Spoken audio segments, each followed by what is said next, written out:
computadora. Lo estoy grabando en este momento. Saludos a YouTube. Lo voy a grabar mi hermana Celia, si es quien me preguntó. Y cuando lo grabe yo lo voy a subir voy a ver a qué plataforma lo subo. Y en cuanto ya lo subamos, ya vamos a poder acceder ahí a nuestra clase. Lo van a subir de forma privada para que no todos nos vean, ¿verdad? No nos hagamos famosos. O alguien quiere ser famoso. Para que no vean cómo nos dormimos. Claro, así que despierten, mis hermanos, despabilense.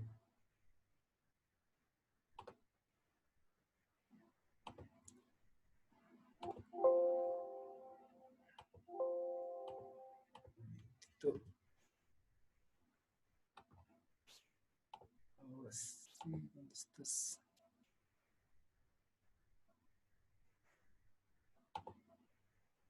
Ahora sí vamos a aprender acerca de la nasatología. Les comparto la pantalla.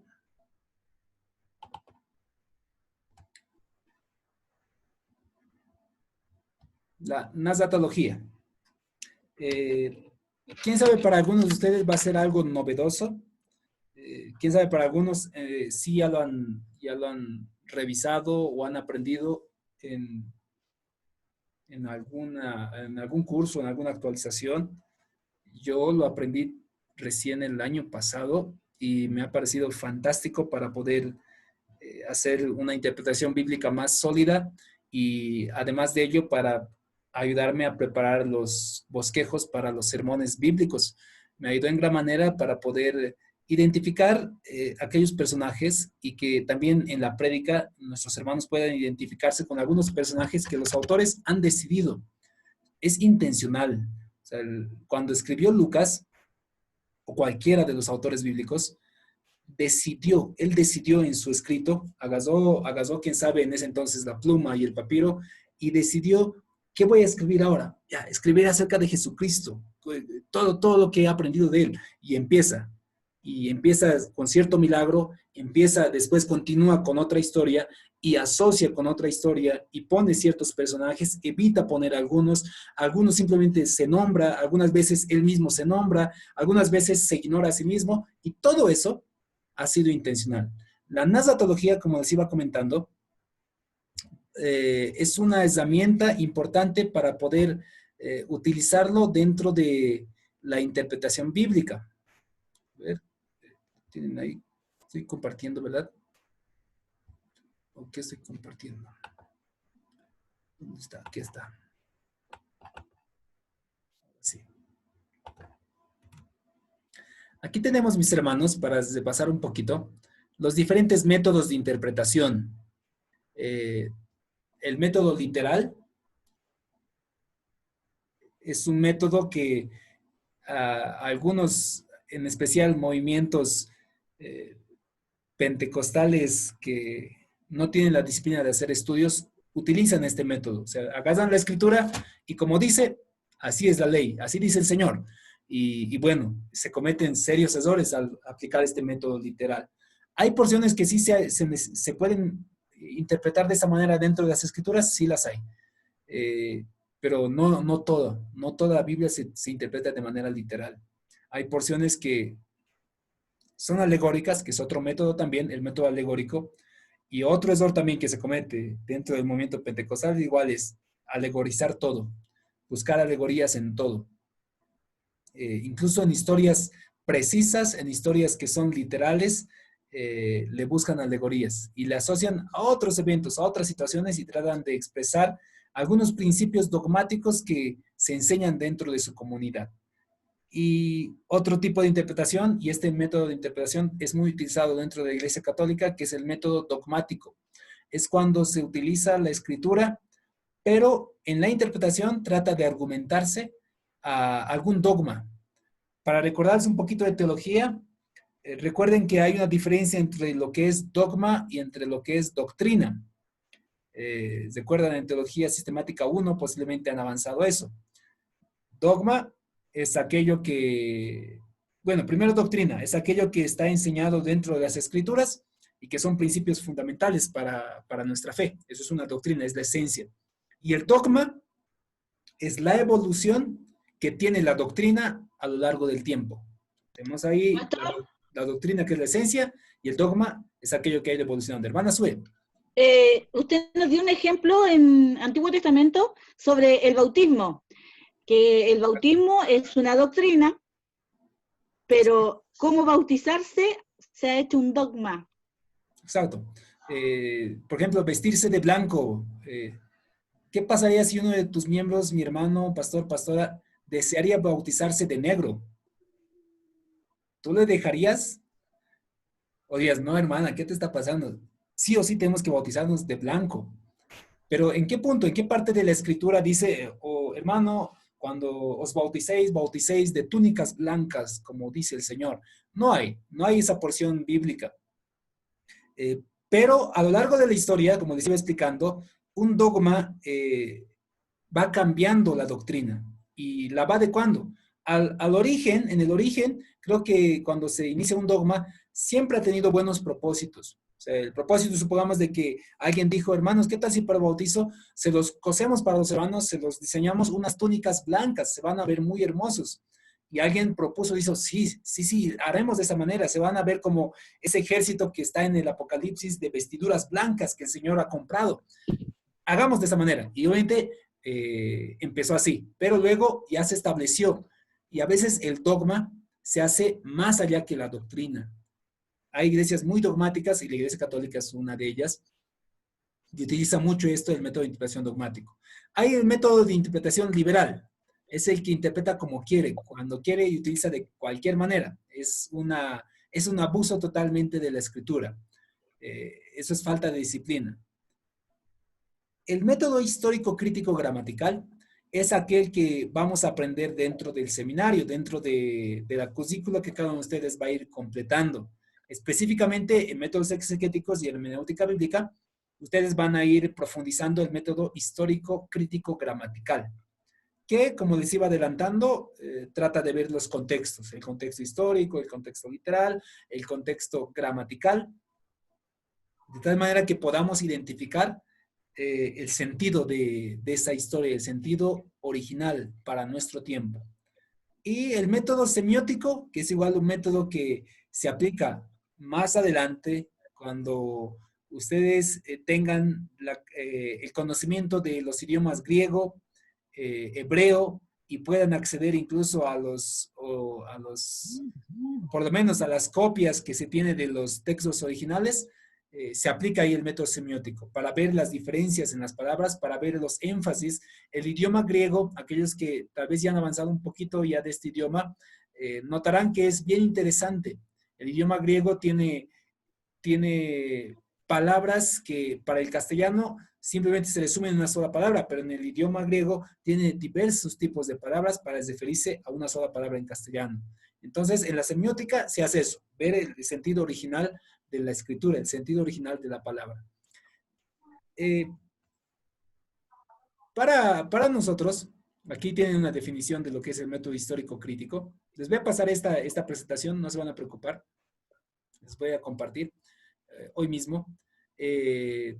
Vamos a hacer un pequeño análisis un pequeño análisis nasatológico de lo que es Jesús sana a la suegra de Pedro. Marcos capítulo 1, versículo 29 y 31. Ténganlo a la mano. Busquen en sus Biblias. Marcos capítulo 1. Marcos, algunos consideran que es el primer evangelio escrito y a base de Marcos, Lucas y Mateo han diseñado sus propios evangelios. Juan, al ver a Mateo, Marcos, Lucas, trata de hacer una complementación como evangelio diferente, muy particular. Eso lo vamos a ver enseguida en lo que es el punto de los evangelios sinópticos. Marcos capítulo 1, versículo 29 al versículo 31. Lo vamos a leer. Son 3 versos nada más. Ahí lo tienen en pantalla igual.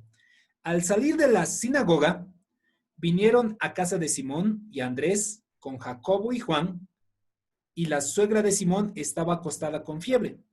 Y enseguida le hablaron de ella. Entonces él se acercó y la tomó de la mano y la levantó e inmediatamente le dejó la fiebre y ella les servía. A simple lectura, para nosotros parece un evento que fue así, o sea, es cuestión de segundos, lo hemos leído en menos de un minuto. Cuando lo leemos de esa manera, decimos, o sea, es breve, o sea, está ahí Jesús con Jacobo, Juan, Pedro, están saliendo de la sinagoga, van a la casa de Pedro, está ahí recostada la suegra de Pedro, el Señor ora, se acerca a ella, le toma de la mano, le deja la fiebre y al instante ella le servía. Así, a simple vista, lo que normalmente hacemos. Pero hoy vamos a tener unos cuantos pasos para profundizar un poquito más allá en todas nuestras narraciones. La narratología, ahí tienen una definición. Se interesa por cómo comunica el autor su mensaje al lector, de qué manera, qué estrategias está utilizando el autor, cómo organiza, cómo descifra el sentido por parte del lector. Nosotros como lectores, cómo estamos analizando todo lo que vamos a percibir. Y tienen estos pasos y lo vamos a ir avanzando en este mismo texto, paso por paso. El primer paso es la aproximación. Observar, dice, cómo está construido el relato y cómo se las arregla el narrador para contar. Ahí es donde tenemos que examinar, mis hermanos, el estilo, el lenguaje, tipo de narración y cuál es su efecto en la manera de contar. Es decir, simplemente lectura, lo que hicimos hace unos instantes. Vimos y dijimos, mira, está ahí Pedro, Jacobo, Juan, Jesús, están saliendo de la sinagoga, está la suegra de Pedro, van en su casa, es sanada y luego le sirve. En este caso, Marcos ha sido bien puntual, preciso, para relatarnos esto. Se preguntan por qué Pedro o por qué Marcos decidió poner esta historia bien particular en su texto, porque algo tenía que enseñar. Llegó nuestra hermana Sandra. Algo quería enseñar. No, pastor, soy yo. Disculpe, soy Abel, que me voy a cambiar al computador. Ok. Voy a cambiar el nombre al tiro. Dale. Se va a quedar hermana Sandra. Ok, entonces cuando nosotros nos acercamos al texto, lo vemos simplemente de esa manera. La primera aproximación, una sola lectura. Mientras más lo leamos, incluso eso ustedes tal vez han aprendido de sus docentes de hermenéutica. Hay que leer y leer y leer y leer una vez más el texto hasta comprenderlo de buena manera. Eso de la misma manera se hace en narratología. Segundo paso, ¿cuáles son los límites del texto? ¿Dónde comienza el relato? ¿Dónde termina? Y dividir el relato en cuadros. Ahí es donde muchas veces nosotros cometemos errores en nuestra interpretación, mis estimados hermanos. Nos dejamos guiar por los subtítulos o títulos que tiene nuestro texto en nuestra Biblia. Les animaría a que traten de conseguir, hay Biblias que no tienen estas divisiones. Hay versiones de Biblias que no tienen las divisiones como nosotros las tenemos. Y justamente recordemos que a lo largo de la historia, Marcos, por si acaso, no escribió con subtítulos.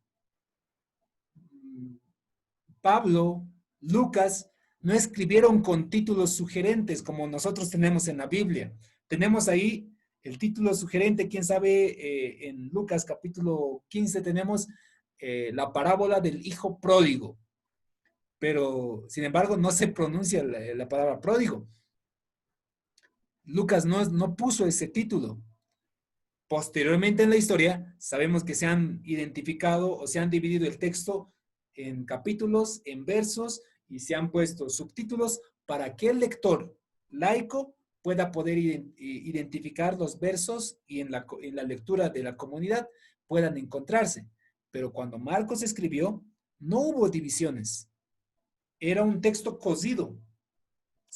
Entonces nosotros tenemos que evitar, incluso ignorar los títulos que tenemos en nuestra Biblia y leer versos antes, pasajes antes y pasajes posteriores. Si nosotros vemos en nuestra Biblia, Marcos primero habla de un hombre que tenía un espíritu inmundo anteriormente a la sanación de la suegra de Pedro, en el versículo 21. Dice ahí, y entraron en Capernaum y los días de reposo, entrando en la sinagoga, enseñaba Jesús. O sea, recuerden que la suegra de Pedro aparece de la nada. Eso no es el límite, porque miren, cuando leemos el versículo 29, les pedí que estén cerca a su Biblia, o a su celo Biblia, o el texto que tengan ahí. Dice, versículo 29, al salir de la sinagoga, vinieron a casa de Simón, Andrés, Jacobo y Juan. O sea, nosotros vemos el texto y parece como si tú empezaras a leer desde ahí, es como que hay algo que falta. O sea, hay algo que, al salir de la sinagoga, pero uno si solo leería, dice que, momento, pero ¿qué ha pasado? O sea, ¿por qué salieron de la sinagoga? ¿Qué estaban haciendo en la sinagoga? ¿Qué pasó en la sinagoga? Y en este caso nosotros podemos acudir un poquito más atrás. Hermano Boris. Sí, de hecho, si uno solamente tomara el texto desde el versículo 29 al 31, no aparece Jesús. Exacto. O sea, puede inferir que sí, efectivamente está el Señor ahí, pero un lector griego no se da cuenta de la presencia del Señor a menos que haya leído los pasajes anteriores o haya contextualizado. Si nosotros leemos ahí, o sea, ni siquiera se por lo ejemplo, menciona. que estaban en claro. Entonces, haya contextualizado que estaban en Capernaum, que era en el fondo la ciudad marítima, donde Jesús hizo gran parte de su ministerio, no hubiera entendido el trasfondo histórico, no hubiera entendido por qué tenía que estar en esa situación particular yendo a la casa de Pedro. Ok, gracias por la observación y toda la razón, mi hermano Boris. Ocurre de que ahí nosotros cuando vemos o tomáramos, incluso predicáramos solo de ese texto, sería una prédica incompleta, sería una prédica sacada de contexto, porque tiene un contexto, tiene un propósito. Marcos escribió esos pasajes anteriores y posteriores porque algo quería enseñar. Y nosotros como investigadores, como si fuéramos así con nuestra lupa, tenemos que identificar Marcos, es como buscar descifrar, es como tratar de investigar una historia, es como buscar esos personajes de las películas que están identificando quién mató a quién, o quién lo mató al cuerpo que fue tendido ahí, qué pasó la historia. Algo similar nosotros como intérpretes tenemos que hacer con el texto bíblico, con las narraciones. En este caso, como ya nos adelantaban mi hermano Boris, dice, Jesús estaba en Capernaum, en la sinagoga, como él era su costumbre de los días de reposo, el Señor estaba en la sinagoga. Si hay algún cristiano que dice, no hay que congregarse, que no hay que ir a la congregación, siempre hay que recordarles que Jesús, y hay muchos pasajes que dice que tenía él la costumbre de ir a la sinagoga, como era su costumbre. Él era partícipe de la sinagoga, de la comunidad. Y se admiraban de su doctrina porque les enseñaba como quien tiene autoridad y no como los escribas. Pero había en la sinagoga de ellos un hombre con espíritu inmundo que dio voces, diciendo, ¿qué tienes con nosotros, Jesús Nazareno? Has venido a destruirnos, sé quién eres, el Santo de Dios. Pero Jesús le reprendió diciendo, cállate y sal de él. Les animo a que traten de... Hay algunas Biblias que tienen así las porciones que habla el Señor en rojo. Son unas Biblias bien dinámicas que justamente para hacer una datología son bien útiles. Versículo 26 dice, y el espíritu inmundo sacudiéndose con violencia y clamando a gran voz salió de él. Y todos se asombraron de tal manera que discutían entre sí diciendo, ¿qué es esto? ¿Qué nueva doctrina es? Que con autoridad manda a los espíritus inmundos y le obedecen. Y muy pronto se difundió su fama por toda la provincia alrededor de Galilea. Versículo 29 recién se vuelve a completar. Al salir de la sinagoga, vinieron a casa de Simón y Andrés con Jacobo y Juan. Y la suegra de Simón, y ahí hemos leído, estaba enferma, tenía fiebre, Jesús le tomó de la mano, le sanó y al instante le servía.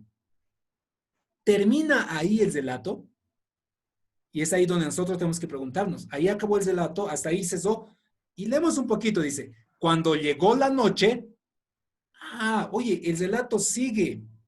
O sea, no acabó ahí, por lo visto no acabó en esa porción, no acabó en el versículo 31 porque dice, cuando llegó la noche. ¿Y dónde estaban entonces ese día? Estaban en la casa de la suegra de Pedro. Es todo un día, o sea, lo que el autor Marcos nos está describiendo es un día en la vida de Jesucristo. Empieza en la sinagoga, hace un milagro de sanidad, hace otro milagro de sanidad, bueno, en este caso es un milagro de liberación, un milagro de sanidad, y miren lo que va a pasar en la noche. Luego que el sol se puso, le trajeron todos los que tenían enfermedades y los endemoniados. Y toda la ciudad se agolpó a la puerta y sanó a muchos que estaban enfermos de diversas enfermedades y echó fuera muchos demonios y no dejaba hablar a los demonios porque le conocían. Versículo 35. ¿Será que acaba ahí la historia en el versículo 34? Leemos, levantándose muy de mañana, siendo aún muy oscuro, salió y fue a un lugar desierto y allí oraba. Y le buscó Simón y los que con él estaban, y hallándole le dijeron, todos te buscan. Y les dijo, vamos a lugares vecinos para que predique también allí, porque para esto he venido. Y predicaba en las sinagogas de ellos en toda Galilea y echaba fuera los demonios.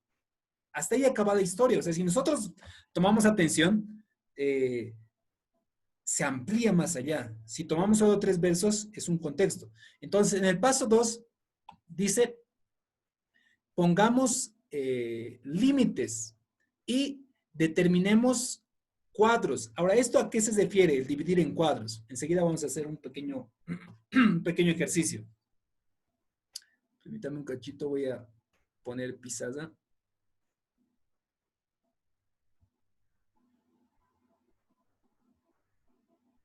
Despierte.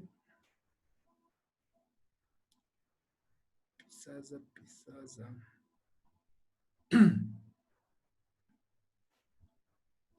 Vamos a dividir. Pastor, ¿usted nos va a enviar este material? Sí, les voy a enviar. El PowerPoint les voy a enviar. Sí, ya, gracias. Enseguida, al finalizar el curso, el día de hoy les voy a enviar al grupo de WhatsApp. Dice el paso número 2, el dividir en cuadros. Ahora, ¿a qué se refiere en la zatología el dividir en cuadros? Es este proceso. ¿Dónde está mi pizarra? Ahí está. Tenemos nuestra historia. Van a disculpar mi capacidad de dibujo.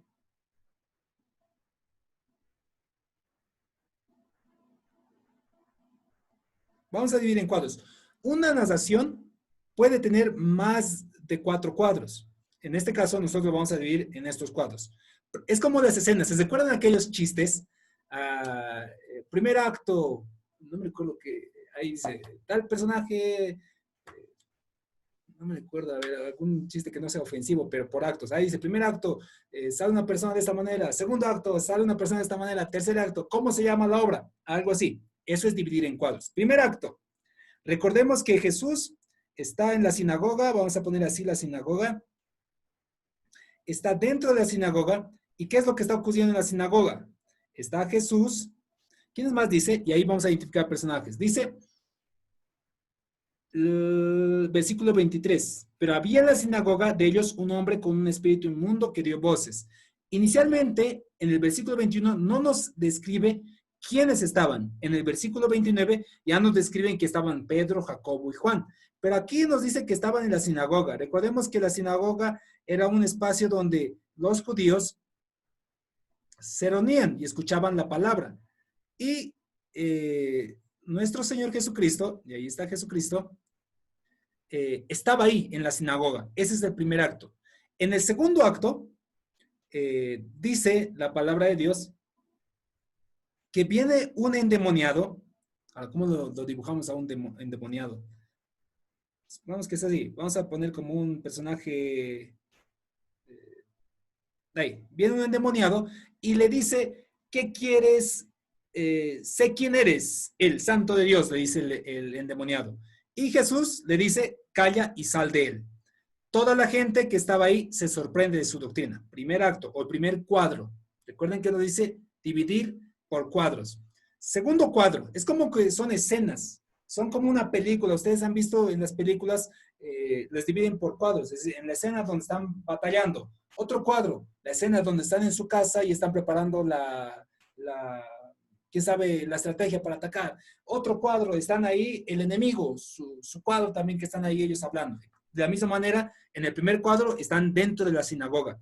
En el segundo cuadro, y es algo que no tomamos mucho en cuenta, es que dice en versículo 29, están Jesús, y le vamos a poner a Jesús, están Pedro, Jacobo y Juan. Y ya les pedí disculpas de mis dibujos desde el principio. Pero dice que ellos están saliendo de la sinagoga y están dirigiéndose a... No, ni siquiera se están dirigiendo. Uno de ellos empieza a hablar, o quién sabe, se le notó en su semblante. ¿Por qué? Porque dice el versículo 29, y la suegra de Simón estaba... No, versículo 29. Vinieron a casa de Simón y Andrés con Jacobo y Juan. O sea, ¿por qué fueron a la casa de Simón Pedro? Juan Stam, que es un biblista muy reconocido, él dice, yo estoy acostumbrado a hacer preguntas a la Biblia, en especial al Apocalipsis, dice. Le preguntas a la Escritura, ¿por qué decidieron ir a la casa de Pedro? ¿O era su costumbre ir a la casa de Pedro después de la sinagoga? O tal vez podías indagar un poquito y decir, o quién sabe, el Señor vio en el semblante de Pedro una preocupación, o simplemente Pedro puso a la mesa y dijo, Señor, te cuento que mi suegra desde hace tiempo que está enferma. Y Jesús dijo, vayamos a tu casa. Y fueron, y dice en el segundo cuadro que ya se encuentran ya en la casa de Pedro. En la casa de Pedro está la suegra de Pedro, dice que está en su cama, está recostada en la cama. Está ahí en el lecho y está ahí otra vez. ¿Quiénes están? Pedro, Jacobo, Juan y también está Jesús. Es otro cuadro, están dentro de la casa. Y en este cuadro dice la palabra que Jesús le tomó de la mano y al instante la fiebre le dejó y ella le servía. Ella se levantó y empezó a servirles. O sea, es como que estaba ahí tendida y de pronto el Señor le sana y se levanta y está tan ansiosa de poder servirle. Hay una enseñanza bien interesante, o sea, que igual yo saqué a través de esta práctica de la gnostología. Toda persona que ha sido impactado por el Evangelio, sí o sí tiene que servir. Al igual que la suegra de Pedro. O sea, toda persona que sí ha sido impactada por el Señor, tiene que servir. Y si no, realmente no ha habido un impacto dentro de su vida.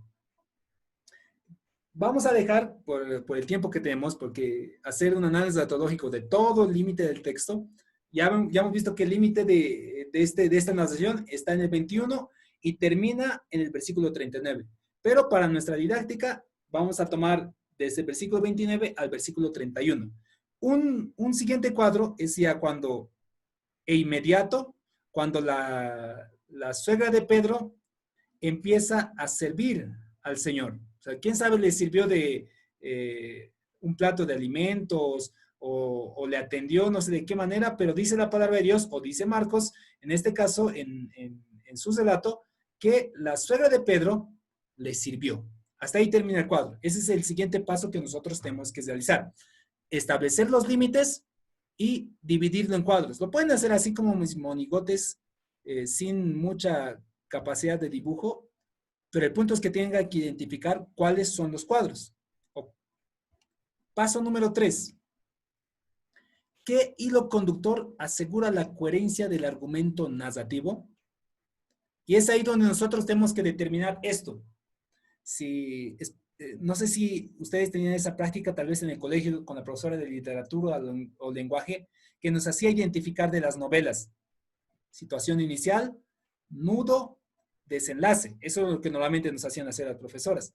Pero en este caso, en narratología nos pide identificar situación inicial, nudo, acción transformadora, desenlace y situación final.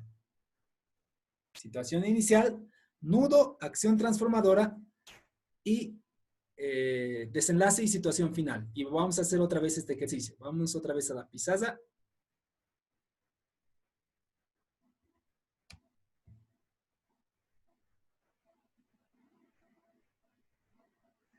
Voy a posar esto. Listo.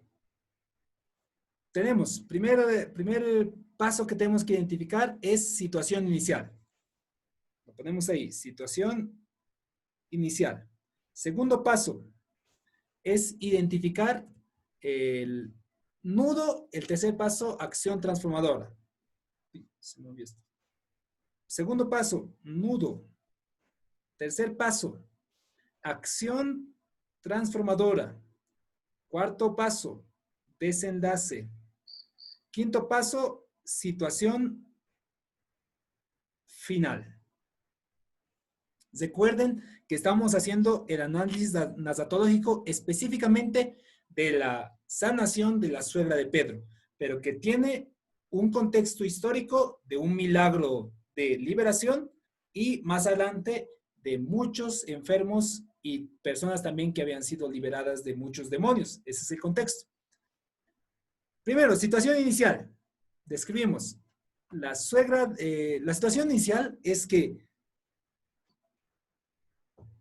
están los discípulos, están Jesús, y quién sabe, hay un rostro de preocupación, o Pedro pone en tema de discusión o en tema de poder conversar acerca de la suegra que tenía que estaba enferma.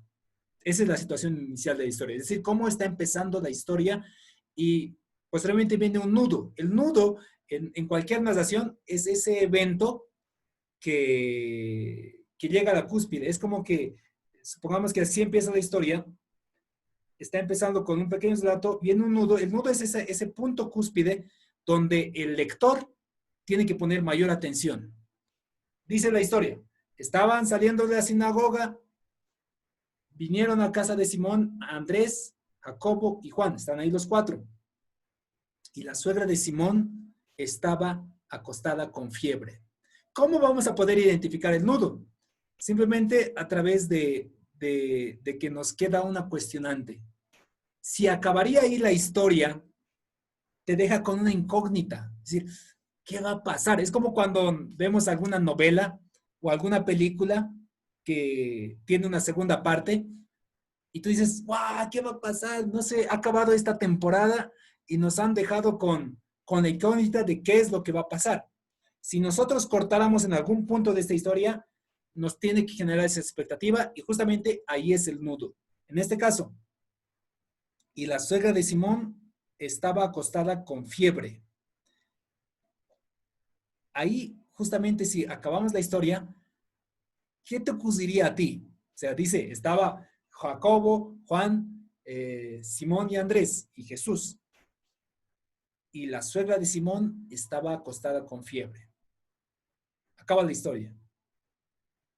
Te genera ¿qué va a pasar? O sea, sé que está Jesús, sé que ha sanado o que ha hecho un milagro de liberación con un endemoniado que se le manifestó en la sinagoga. Y ahora la suegra de Simón está enferma. ¿Le sanará? ¿Le ignorará? ¿Qué es lo que va a pasar? Véalo usted en el siguiente capítulo. Y ese es el nudo. Entonces ahí tenemos nuestro nudo. Es cuando Jesús se entera de que la suegra de Pedro, o se sabe de que hay una mujer que está ahí enferma. Versículo 30. Pastor, Dígame. a ver, por acá. En una consulta, entonces, en el nudo es donde nacen una serie de preguntas de lo que pasa en el texto, ¿cierto? O sea, identificar el nudo de una narración, el ponerle, digamos, aquí puede ser el nudo, porque vas a tener hipótesis. ¿Qué tal si alguno cree que el nudo es cuando dice, entonces él se le acercó y le tomó de la mano y le levantó? Vamos a tener hipótesis de dónde posiblemente es el nudo. Para identificar el nudo, es como les describí aquí. Es como que la narración empieza ahí. Es como un cuentito, ¿verdad? Estaba saliendo de la sinagoga, Jacobo, Andrés, Juan y Pedro. Ahí está la historia. Está empezando. Y dice, y la suegra de Pedro estaba enferma, con mucha fiebre. Listo. Y dice, y le hablaron a Jesús de ella. Ese punto cúspide de la historia, ese es el nudo. Es decir, desde ese punto, es como si tuviéramos una pita, perdón, tengo aquí, no tengo una cuerda. Imagínense que es una cuerda invisible. Y hago un nudo. Este nudo va a determinar el antes y el después. Eso es lo que nosotros tenemos que identificar en toda narración. Hay un antes y hay un después. Y en todo milagro, en toda enseñanza, en todo relato, hay un antes y hay un después. Dice la historia. Pastor, Vamos a ver todo. una consulta, mire, en cuanto a la narrativa de una historia, me llama mucho la atención porque todo comienza con el punto 1 de la situación inicial de una historia. Pero también eso también nos podría jugar un poquito, veo, en contra en cómo nosotros le demos una interpretación a la narración de una historia que nosotros estemos enseñando o estemos predicando. ¿Por qué le digo yo? Porque cada uno de nosotros puede tener una distinta forma de ver el pasaje de una escritura. Entonces eso también se vuelve un poquito complejo, no tan solamente para el que está entregando el mensaje, sino también para aquellos que son los oyentes de lo que nosotros entendemos tal vez y estamos entregando. Entonces yo creo que todo lo importante en esto parte en la situación de la historia, porque usted recién lo presentó como en un ejemplo de tal vez que Jesús vio el rostro aproblemado de Pedro que estaba con Juan, Andrés y Jacobo, y yo lo puedo ver también que ellos salieron de la sinagoga y tal vez ellos querían ir a algún lugar y tal vez Simón se ofreció a decir, nos vamos a mi hogar. Y cuando llegaron a su hogar se dieron cuenta que algo sucedía en el hogar y se percataron que la suegra de Pedro estaba con una alta fiebre. Entonces la situación en el comienzo, yo le estoy dando una interpretación de lo que yo pienso. Entonces ahí también nos puede jugar un poquito en contra de cómo nosotros presentamos una situación del comienzo de una historia. Exacto. Recuerden, hermanos, dentro de los principios de interpretación, la Biblia se tiene que interpretar dentro de toda la Biblia. Ese es un principio importante de interpretación. Y cuando, obviamente, nosotros hemos hecho una interpretación inicial con el método histórico gramatical, obviamente vamos a tener muchos datos que vamos a recolectar. Dentro de esta interpretación inicial con el método exegético, vamos a poder ver cuál era la costumbre de Jesús, el ir a la sinagoga. Hay algunos pasajes donde nos demuestran de que después de la sinagoga hace algún viaje o hace algún milagro o hace alguna visita, que es normalmente algún tipo de costumbre del Señor. El visitar era algo regular en sus costumbres de Él. Entonces, si vemos ese mismo patrón, vamos a ver que posiblemente era una visita regular dentro de la casa de Pedro. Pero eso, obviamente, eso es indagar simplemente. No podemos hacer doctrina a través de nuestras indagaciones. Sin embargo, dentro de la narración, sí nos va a ayudar en gran manera poder identificar cuál es la situación inicial, cuál es el nudo dentro del mismo texto. Y eso, obviamente, hay que ser muy cuidadosos. Es muy, muy importante la observación que hace mi hermano Roberto, porque cuidado caigamos en el error de interpretar de una manera liberal e imaginativa, de acuerdo a nuestra propia experiencia. Cuando no hacemos una buena tarea de interpretación histórica gramatical, enseguida hacemos su participación, mi hermano Boris, posiblemente sí caigamos en ese error. Si hemos evitado el primer paso, recuerden que la narratología es una herramienta que nos va a ayudar a apoyar la interpretación básica del método exegético. No es una diferente manera de interpretación, es simplemente una herramienta que nos va a ayudar a generar mayores detalles del relato. Pero si vamos a añadir desde nuestra experiencia y hacer doctrina de eso, ahí sí. Supongamos que yo quiero adoctrinar lo que yo les comenté. Supongamos que mi indagación es que Jesús vio el rostro de Pedro. Como que vio también alguno que otro rostro, al ver su rostro y que también era una cualidad de él, el ver a las personas. Pero si yo digo que ya como doctrina que nosotros tenemos que acostumbrarnos a ver el rostro de las personas. Y pongo mi base bíblica en este pasaje totalmente mal, está totalmente mal. He hecho una alegorización y he cometido un gran error, porque todo pasaje bíblico tiene que ser interpretado dentro del mismo pasaje, pero el identificar la situación inicial hasta la situación final, sí nos va a ayudar. Enseguida van a ver de qué manera, aunque ya es hora, mañana van a ver, o pasado van a ver, de qué manera esto nos va a ayudar para identificar detalles, para identificar el propósito específico. Al final de la narratología, el propósito es identificar por qué Marcos escribió primero la historia del endemoniado, luego el milagro de la suegra de Pedro, y luego muchos endemoniados, muchos milagros. ¿Por qué lo puso así de esa manera? Enseguida, cuando veamos situación inicial, nudo, y todavía les comento que son 8 pasos de la narratología. Estamos en el paso número 3. Nos falta todavía 5 pasos más. Hermano Boris, ahora sí. Sí, bueno, si uno se centra en el texto, partiendo desde el versículo 21, lo que usted comentaba recién, la narrativa va, ocupando el lenguaje cinematográfico, va increciendo. O sea, primero está el endemoniado que se manifiesta dentro de la sinagoga, luego al salir de la sinagoga, ¿no es cierto?, sucede otro evento que era parte tal vez de la dinámica ritual del grupo, que era ir a la casa de Pedro. Si estaban cerca del lago, si estaban en la sinagoga,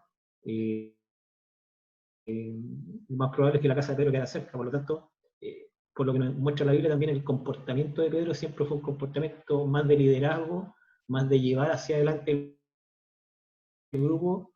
En algún momento siempre llevó la batuta. Por lo tanto, el grupo se cohesionaba también entre Jesús, ¿no es cierto?, como el maestro, pero también bajo la guía de Pedro, por su carácter, por su temperamento, por las palabras que él profería y la cercanía, porque aparte de eso era parte del círculo íntimo del Señor.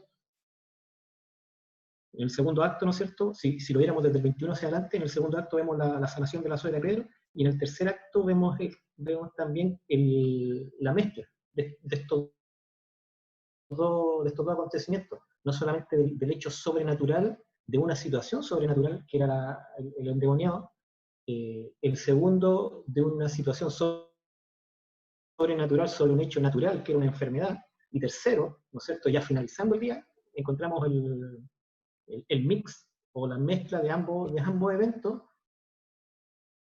ya de forma mucho más masiva, teniendo en consideración que seguramente ya la gente que había visto el acto de la sinagoga, o la liberación de la sinagoga, había corrido la voz,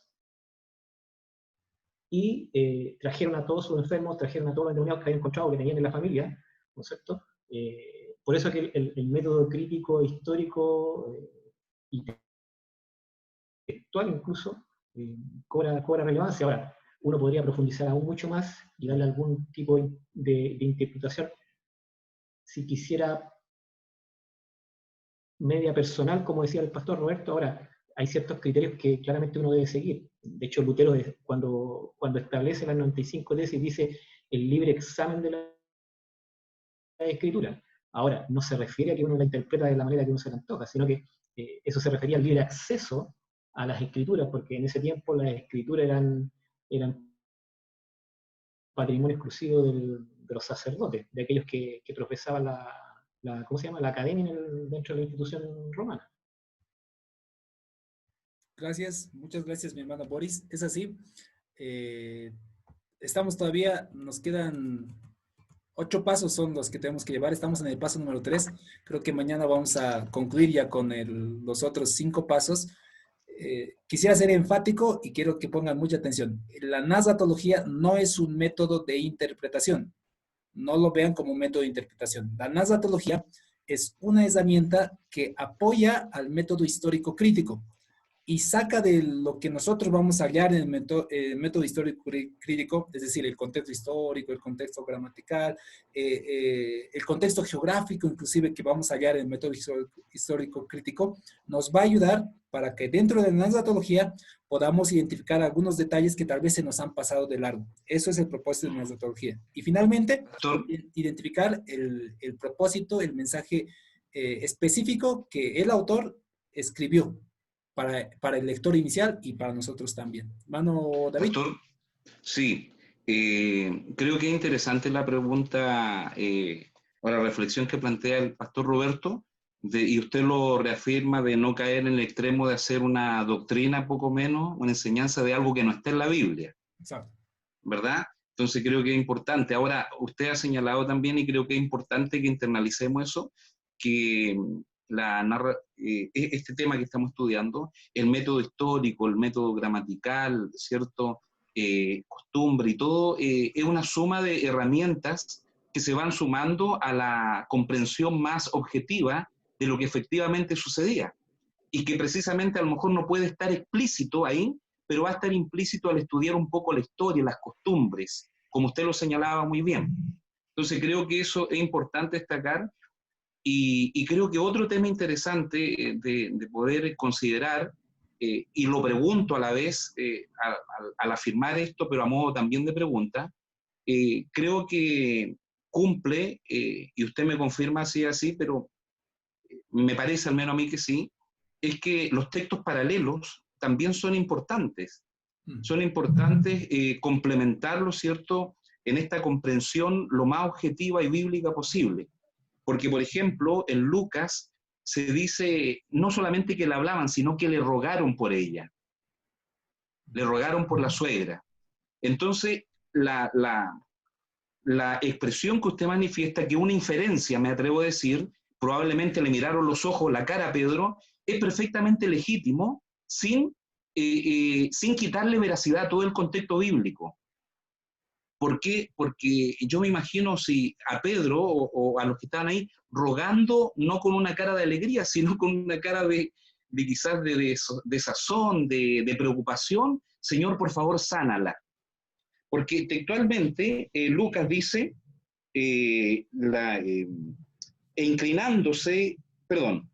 dice, entró a la casa de Simón, la suegra de Simón tenía una gran fiebre y le rogaron por ella,